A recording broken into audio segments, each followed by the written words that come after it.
صحبت اللہ والوں کی، صحبت اللہ والوں کی، اللہ سے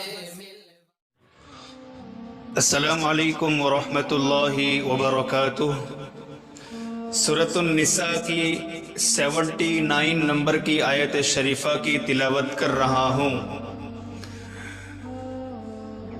اعوذ باللہ من الشیطان الرجیم، بسم اللہ الرحمن الرحیم۔ ما اصابک من حسنۃ فمن اللہ وما اصابک من سیئۃ فمن نفسک وارسلناک للناس رسولا وکفى باللہ شہیدا۔ آمنت باللہ صدق اللہ مولانا العظیم۔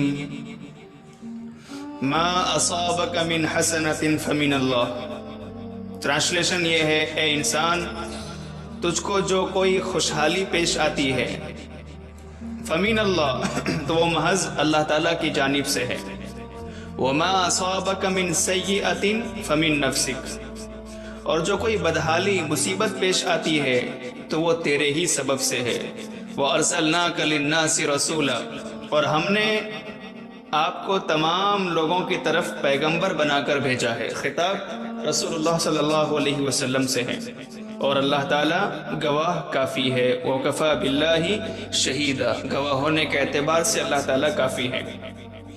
اس آیت کریمہ میں ہم تمام کو یہ پیغام دیا جا رہا ہے کہ جب بھی ہمیں کوئی خوشحالی پہنچے تو ہم اس کو اللہ رب العزت کی عطا سمجھے۔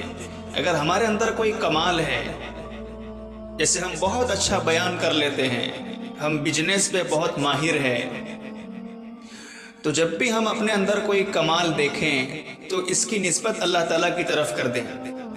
جب بھی کوئی ہمیں خوشحالی، کوئی خوشخبری پہنچے تو اپنی ذات کو نہ دیکھے کہ ہاں ہماری وجہ سے ہو رہا ہے، نہیں، اس کو اللہ کی طرف منسوب کر دے کہ اللہ تعالیٰ ہی ہمیں خوشحالی دینے والے ہیں۔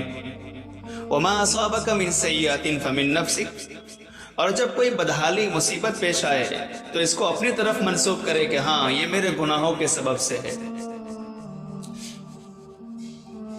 اشرف البیان فی توضیح معانی القرآن میں حضرت ابن قتیبہ اور حضرت ابو العالیہ دونوں سے منقول یہ بات لکھی ہے کہ حسنہ سے مراد یہاں نعمت ہے، اور سیئہ سے مراد مصائب اور پریشانیاں ہیں۔ یعنی جب بھی کوئی نعمت پہنچے، کوئی خوشحالی آئے تو وہ اللہ تعالیٰ کی طرف سے ہے، اس کی نسبت اللہ تعالیٰ کی طرف کر دیں، اور جب کوئی مصیبت آئے تو اس کی نسبت اللہ کی طرف نہ کریں۔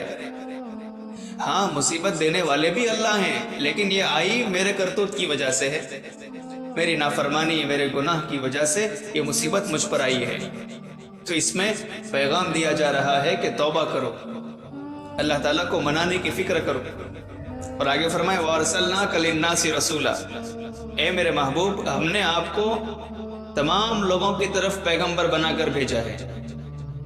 اب آپ آخری نبی ہیں، وَكَفَى بِاللَّهِ شَهِيدًا، اور اللہ رب العزت گواہ ہونے کے اعتبار سے کافی ہے۔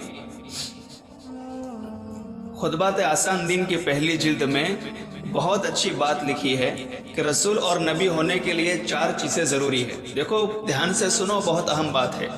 ایک تو بشر ہونا، یعنی رسول انسان ہو، اور انسانوں میں سے بھی پھر مرد ہو، عورتیں نبی نہیں ہو سکتی۔ جنات اور فرشتوں میں سے اللہ رب العزت نے کسی کو نبی نہیں بنایا۔ حضرت مریم علیہ السلام، مریم رضی اللہ تعالیٰ عنہ اللہ تعالیٰ کی نیک بندی ہے، لیکن وہ نبیہ نہیں ہیں۔ قرآن میں اللہ تعالیٰ فرماتے ہیں وَأُمُّهُ صِدِّيقَةٌ، کہ حضرت عیسیٰ علیہ السلام کی امی جان حضرت مریم صدیقہ تھی، لیکن نبی نہیں ہے۔ اگر نبی ہوتی تو یہاں کہا جاتا وَأُمُّهُ نَبِيَّةٌ، اس کا مطلب کیا ہوا؟ کوئی عورت نبیہ نہیں بن سکتی۔ تو رسول ہونا، اس کے لیے 4 چیزیں ضروری ہے۔ نمبر 1 بشر ہونا، انسان ہونا، اور انسانوں میں بھی پھر مرد ہونا ضروری ہے۔ اور بشر تو بیشر ہوتا ہے، کیا مطلب؟ رسول بشر ہوتا ہے لیکن بیشر ہوتا ہے، اللہ تعالیٰ کی طرف سے جس کو پروفیٹ بنایا جاتا ہے۔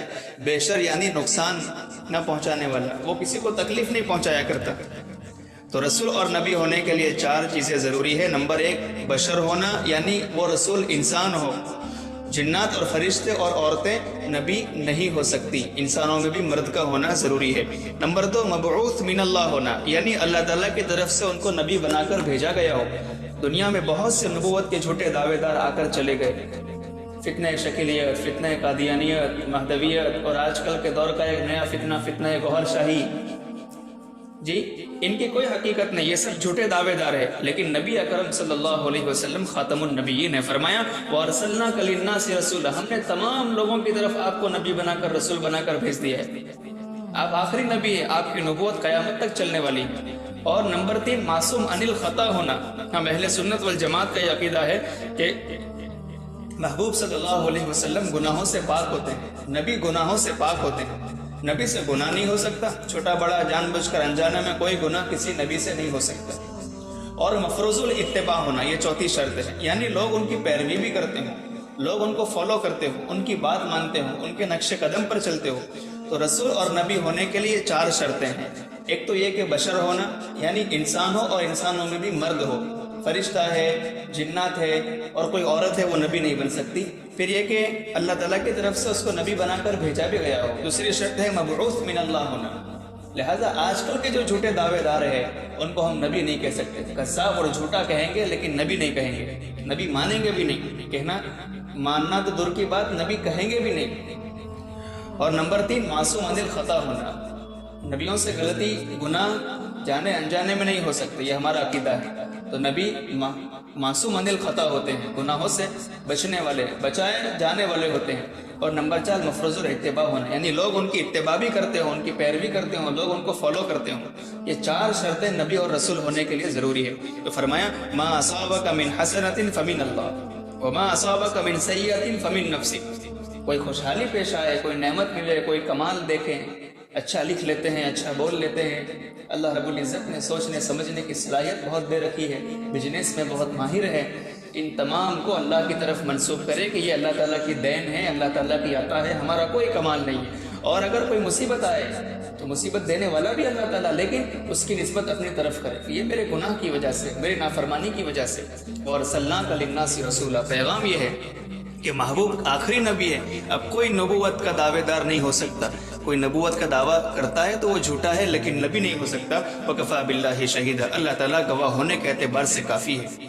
اللہ تعالیٰ سب کچھ دیکھ رہے ہیں، وہ ہماری نافرمانی کو بھی دیکھ رہے ہیں، لیکن اس کی رحمت اس کے غضب پر غالب ہے، جس کے سبب ہم آج اللہ کی رحمت کے سائے میں زندگی گزار رہے ہیں۔ آیت کریمہ کا پیغام یہ ہے کہ ہم اللہ رب العزت سے اپنے تعلق کو مضبوط کریں، اللہ رب العزت کو منانے کی فکر کریں، اور عقیدہ ختم نبوت کو مضبوط کرنے کی فکر کریں، کسی جھوٹے نبوت کے دعوے دار کی جال میں نہ پھنسے، بلکہ یہ عقیدہ مضبوط رکھیں کہ اللہ کے رسول آخری نبی ہے، اب آپ کے بعد کوئی نبی دنیا میں نہیں آ سکتا ہے، نبوت کو ختم کر دیا گیا ہے، نبوت کا دروازہ بند ہے، ولایت کا دروازہ کھلا ہے، اس لیے ہم اللہ کے ولی بننے کی کوشش کریں۔